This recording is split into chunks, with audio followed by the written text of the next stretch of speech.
military in our electoral commission, I think it poses a serious disaster. As Kalonga rightly alluded, the elections are not rigged on the day of voting, because elections, like also Solo gave an outline, they are a process, they are a cycle. We never stop. That process never stops. Even the day after elections, the electoral cycle continues. So the ever-bearing presence of the military personnel at ZEC is worrisome. Obviously, these people are appointed by their patrons, and obviously they are going to serve the interests of their patrons.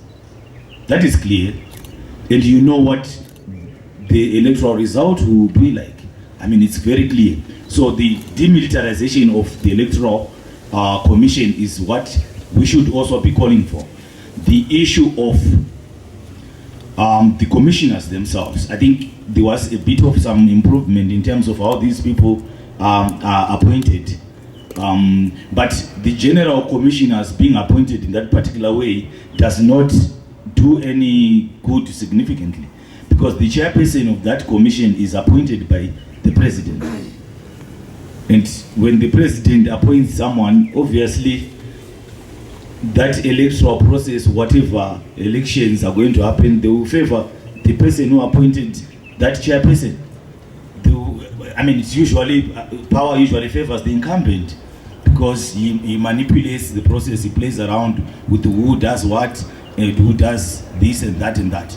And also key amongst ZEC's operations, there is no clear code of conduct to deal with the electoral malpractices. We have seen a lot of vote buying, but there hasn't been, any measures that have been instituted by ZEC to ensure that perpetrators of that kind of electoral malpractice are brought to book. You see, so the impartiality of ZEC remains questionable.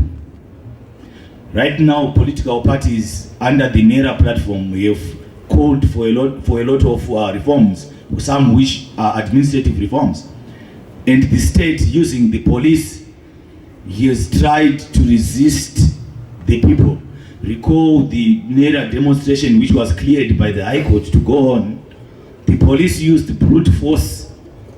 They sprayed tear gas, water cannons, and stuff like that to ensure that people do not march peacefully in protest on electoral reforms. They used a lot of violence. Statutory instruments, Statutory Instrument 101A of 2016 was introduced to ensure that people do not freely express their displeasure in the manner in which elections are run in the country. So what that should tell you a lot. It tells you a lot about a government that does not want to reform itself out of power. Yes, because what's wrong with electoral reforms? Because I think elections should favor everyone, because everyone gets in as an equal participant. But the problem has been that reforms to some people, they mean that they're eventually going to go out of power, which is very unfortunate in our country. So the compromisation of ZEC is what is a major problem as we deliberate on this whole electoral reform discourse. The inability, or the reluctance on the part of the state and its arms that have any bearing on elections to reform. The reluctance to reform, they won't reform. That's why, as a campaign, as Tajamuka, we have held various protests demanding various reforms. And failure of these reforms being instituted, we've also demanded that the current regime steps aside and allows the country a new and fresh impetus, so that the people of Zimbabwe can have hope. So we are dealing with a system that does not want to reform. It's a system that knows when it reforms, things won't go its way. So we have a huge challenge.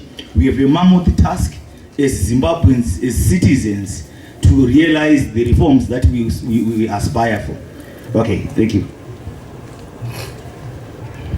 Okay, thank you. For these and other stories, visit our website www.263chat.com. Follow us on Twitter @263chat and like our Facebook page 263chat.